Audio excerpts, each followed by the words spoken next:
I think Credit Suisse, if you look at the systemically important financial institutions, there's I think 30 of them or something.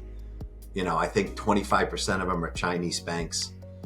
Of the Chinese banks, although UBS was huge in China, and we actually were the first one to have an investment bank called Beijing Securities.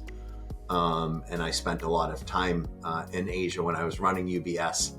I don't know what's under the hood of the Chinese banks, and my guess is that, under no scenario would the Chinese government let those banks go under. But away from what's happening in China, the other 20-ish, listen, they're not all the same. They're not all of equal strength and equal capital and equal diversity. But Credit Suisse was an outlier.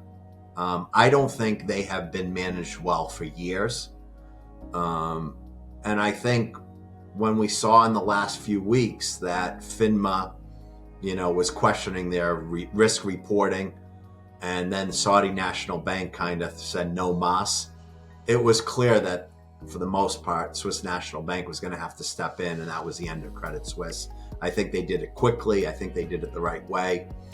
There'll obviously be a lot of debate how the COCO bonds, the contingent capital bonds, and the tier one bonds got flushed, but some of the equity didn't. So that's for a different topic, and I definitely have views on that. Do I think it could happen? Yeah, I think we're in volatile times. We're in a rising rate environment. We're in a time where not all economies are the same. And yeah, I think there could be at times over the coming months and years that there's another systemically important financial institution that has to be saved or bailed out. But I certainly think the U.S. banks are incredibly strong.